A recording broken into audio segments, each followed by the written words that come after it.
Alors aujourd'hui, on va parler de Photo Studio Ultimate. Je vais vous parler également de Photo Maximiseur Pro et Photo Focus Pro, juste après le générique.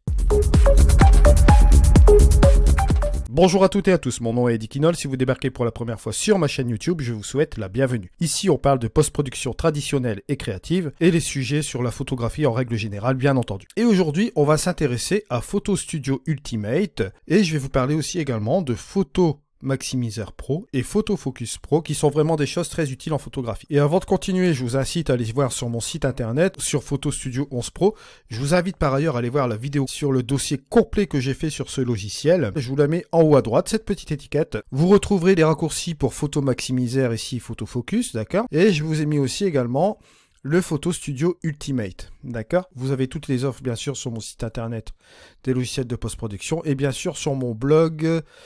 Je vous avais fait un petit article justement où vous pouvez retrouver toutes les offres justement sur la post-prod, sur les offres, etc. Mais là en l'occurrence ici on est dans InPixio. La version Ultimate propose vraiment des choses très intéressantes avec tous les outils regroupés tout en un, d'accord, et vous pouvez faire déjà pas mal de belles petites choses. Alors ici en l'occurrence, je suis dans l'interface, là j'ai un fichier TIFF qui a déjà été post-traité dans un logiciel de post-prod, et là je me dis que bon, je vais aller dans InPixio, vous avez ici les modules InPixio, vous avez le Photo Focus et le Photo Maximiseur. Je vais me rendre en premier dans Photo Focus, juste comme ceci, bon, je vais utiliser la photo d'origine, et je vais faire modifier. Que va-t-il se passer ? Il va m'ouvrir l'image directement dans Photo Focus, le logiciel que vous voyez ici, et ça va nous permettre de jouer sur la netteté de l'image. Là, par exemple, ici, vous avez toutes ces choses que vous voyez là, vous avez directement ici le petit curseur qui s'appelle plus net, et regardez ce qui se passe par rapport à l'image d'avant, vous voyez, vous avez ici le avant et le après. Bon, là, il va sans dire qu'on est à 125%. Si vous regardez sur ce truc-là, on voit que c'est très marqué au niveau de la netteté. Regardez la différence entre le avant et le après. Bon, ça marche vraiment très bien. Si on se dirige un peu partout dans l'image, bon, on se rend compte que bon, là, c'est même un petit peu trop au niveau de la netteté. On pourrait un petit peu enlever cet effet de netteté là au niveau de l'intensité, parce que là, on est à fond, ici, on a 500%. Là, on pourrait très bien réduire l'intensité de cette netteté. Regardez, hop, si je le mets à 0, on retombe sur ce truc-là. Et regardez là, si je monte l'effet de la netteté, hop, regardez, on arrive un petit peu sur ce résultat-là. Bien sûr, j'avais exporté un TIFF dont la netteté n'avait pas été appliquée. Comme ça, vous pouvez vous rendre un petit peu compte de comment le logiciel réagit. Vous voyez, on a la possibilité d'utiliser un rayon un peu plus important. Bon là, ça va appuyer un peu plus sur la netteté. Le rayon en 0,6 par défaut fonctionne très bien et vous jouez tout simplement avec l'intensité. On pourrait très bien le mettre à 300% ou bien 250% pour avoir quelque chose de raisonnable. Vous voyez, bon là, ça marche plus ou moins bien. On a vraiment quelque chose de bien. Bon, la mise au point elle avait été faite ici. Regardez par rapport à cette image-là. On voit que là, ici, l'image a été vraiment très bien traitée. Justement, j'avais pris une image qui avait un petit besoin au niveau de la mise au point. J'ai utilisé justement ce logiciel pour voir un petit peu ce que ça donnait. Et là, je suis relativement assez bluffé. Bien sûr, vous avez des réglages supplémentaires. Hein. Vous avez les réglages ici que vous pouvez utiliser. Parce que bon, il faut savoir un truc, c'est que Photo Focus Pro, vous pouvez l'utiliser en standalone. Vous pouvez toujours rectifier des petits trucs au niveau de la luminosité, haute lumière, etc. Vous avez même la courbe qui est ici. Vous pouvez rajouter même un flou créatif, d'accord, au niveau de l'image. Et rajouter un petit vignettage aussi également. Ce qui n'est pas désagréable, bien sûr. Vous avez aussi également pour tout ce qui est pré-réglage.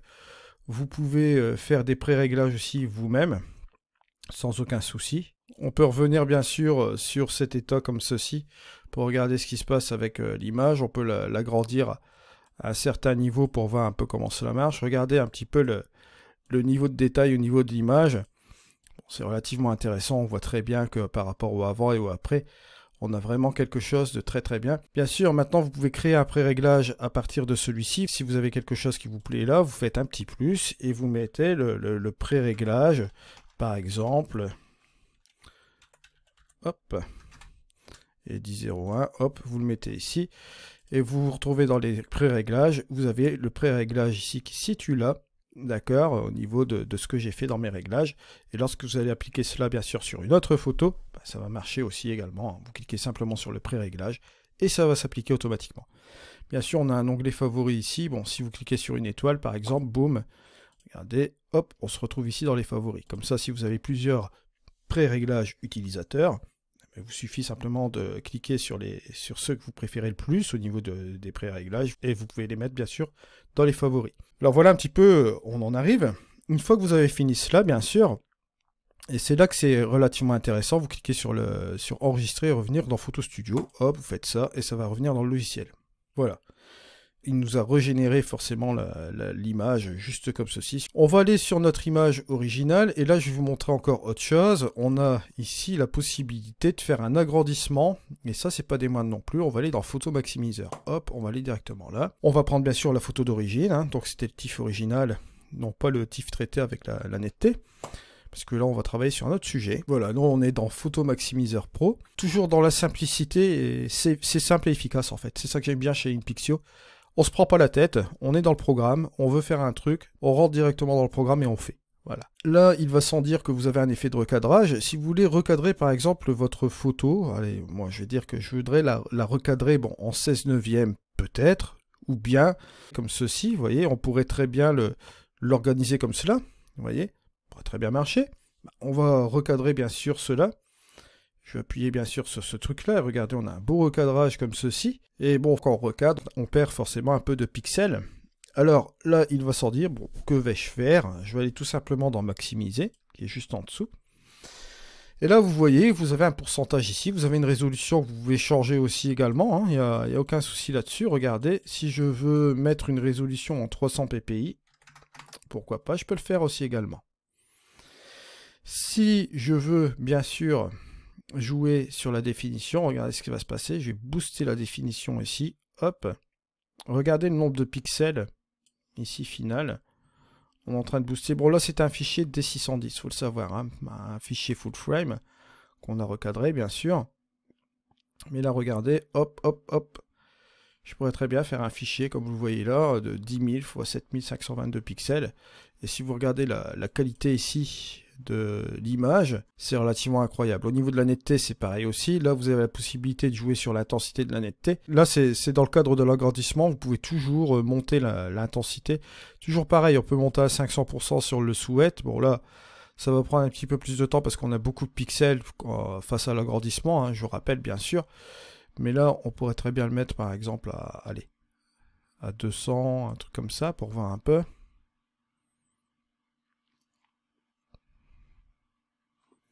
Je vais l'agrandir un peu. Bon, vous voyez que c'est relativement intéressant. Si je fais un avant-après, regardez. Là, vous avez le avant l'agrandissement et là, vous avez le après l'agrandissement.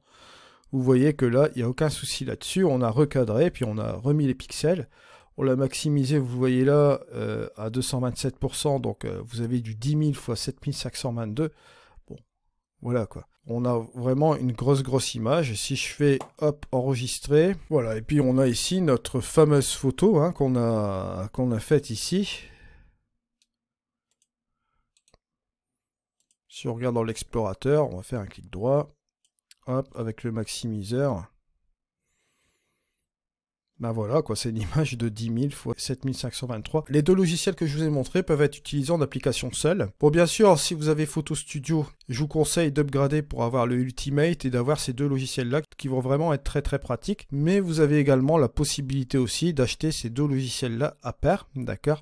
Si vous avez d'autres logiciels et que vous souhaitez simplement faire des agrandissements et jouer un peu sur la netteté, ça peut être une solution aussi. N'hésitez pas à aller voir les différentes offres sur Photo Studio, Photo Maximiseur et Photo Focus. Les différentes offres sont disponibles directement sur mon site internet et je vous mets les liens dans la description de cette vidéo. Je vous remercie de m'avoir suivi. On se retrouve pour un prochain tuto. C'était Eddy. Allez, ciao!